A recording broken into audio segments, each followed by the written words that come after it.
Ora, a modificação, e a gente precisa entender lá atrás o que é essa implantação dessa agenda aí do proletariado, baseado na divisão entre o capital e a mão de obra, né? Essa relação aí de capital-trabalho.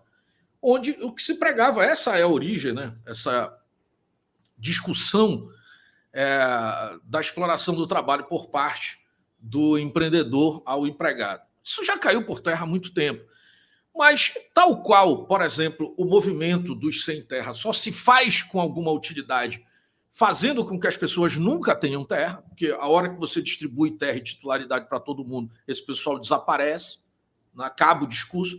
Também o Estado precisa manter as pessoas numa condição de necessidade, de que alguém esteja mediando esse meio campo. Jamais o Estado poderá te dar uma carta de alforria para você decidir o que você vai fazer com o seu tempo. Então, ele finge que vai trocar aí benefícios, esmolas, né, em nome de defender ali os seus interesses diante de uma outra categoria. Com isso, as pessoas brigam entre si na sociedade, né? Nesse caso, o campo laboral e o campo empresarial brigam, né, entre si, ali disputam, enquanto o Estado rouba os dois.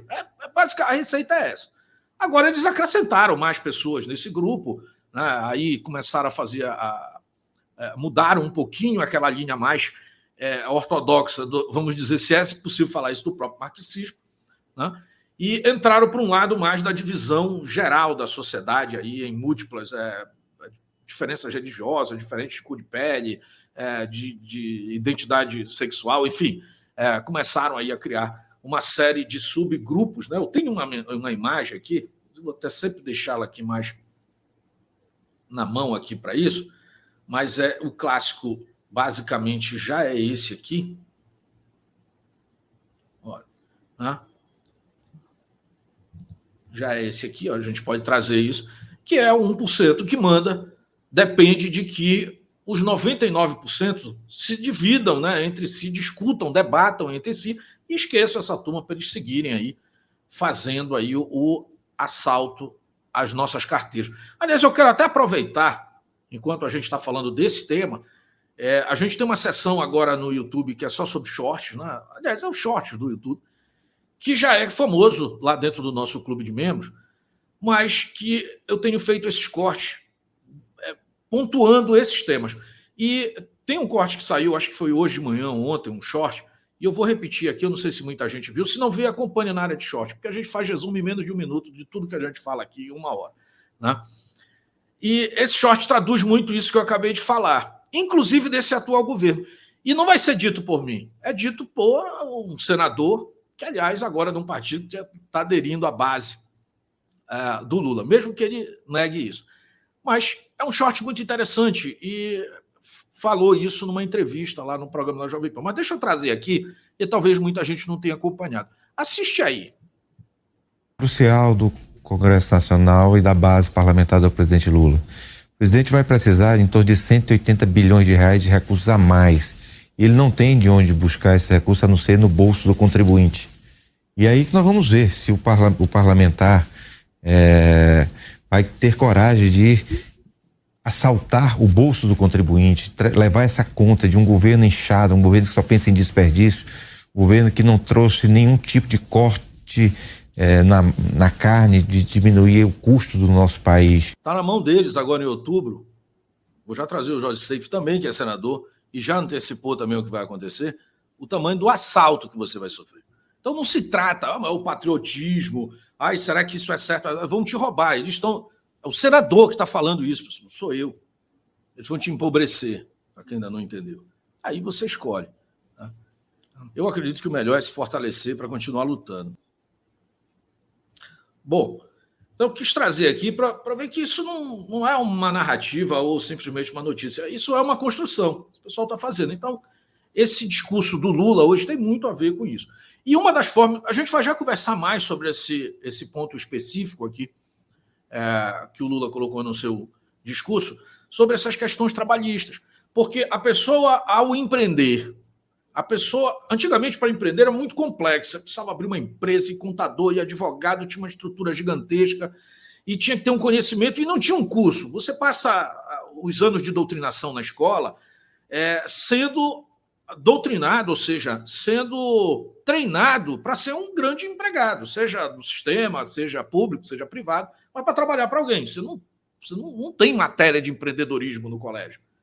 Né? Você passa ali, os próprios professores não são grandes exemplos de empreendedorismo, ou seja, eles também tiveram essa mesma formação, eles estão ali te preparando a tua mente para você repetir, né, aquela tua posição de peão dentro do processo. Né? O peão, a expressão aqui, não estou falando peão de obra, tá, pessoal? O peão dentro do jogo do xadrez, aquele que é colocado na frente ali para servir, vamos dizer assim, de alvo prioritário para a turma que está lá atrás. Qualquer hora eu vou trazer o tabuleiro de xadrez aqui para explicar a função das peças. Porque muita gente nem sabe disso. O peão é a maior quantidade de peças dentro do tabuleiro, é o peão. E ele está justamente ali na frente para servir de vítima primeiro para o oponente. E a casta está lá atrás, representada pelo rei, a rainha. Aí você tem as estruturas cavalo, torre e tudo mais, que ficam mais protegidas e cuidam, inclusive, da proteção do Estado. Mas vamos lá. Tem muito a ver com isso. Qualquer hora a gente... É uma leitura diferente, particular, que eu faço do próprio tabuleiro. Tá? Mas vamos lá. E dentro dessa estrutura, mais do que o governo querer arrecadar com esse ataque agora às plataformas digitais, seja de rede social até a plataforma de transporte, como Uber, e de entregas, como, né, o iFood e tudo mais, esse ataque é porque esse tipo de atividade liberta a pessoa. Quem saiu, quem deixou o seu emprego tradicional e foi para essas atividades, pode até reclamar do cansaço, tá um pouco mais de trabalho, mas em termos de remuneração é muito melhor do que a condição que tinha. E se for uma pessoa organizada, vai saber fazer as suas reservas para nunca precisar da esmola do Estado no futuro. Porque você retira uma parte daquilo que você ganha, faz ali uma previdência privada, que vai te pagar melhor do que a previdência pública, e se quiser faz um seguro com um plano de saúde. A soma disso é mais barata do que os 30%. Vamos fazer uma conta simples aqui. Se tiver alguém que trabalha como Uber, eu não sei como é que está isso, mas a última vez que eu conversei, ali um Uber que faz ali 4, 5, tem Uber que faz 10 mil reais de corrida. Mas depende do carro, depende do tipo, enfim, da quantidade de trabalho. Se alguém faz um faturamento imagine aqui, na ordem de 6 mil reais, e você vai pagar 30%, como o governo está sugerindo agora, para poder ficar para o governo, para te prover alguma coisa no futuro, a gente está falando de 2 mil reais, praticamente, que você vai recolher impostos. Imagina você o que pode... Faça a pesquisa, eu posso até trazer isso depois. A qualidade do plano de saúde que você consegue com 2 mil reais, de previdência para você se aposentar em 20 anos, em 20, não é a obrigação que o Estado tem, você define na previdência privada, e o seguro de vida, caso aconteça alguma coisa, para poder prover a assistência para sua família na sua falta. E até para você mesmo, tem alguns seguros que te remuneram caso você se acidente. É infinito, com 2 mil reais, pelo amor de Deus. Só que o Estado quer que você pague isso para ele. Tá? E o problema é pior do que isso. Isso vai aumentar o preço dos serviços ofertados, vai tirar público dessas aplicações, e quem vai sofrer no final e pagar a conta é você, que é o usuário do serviço.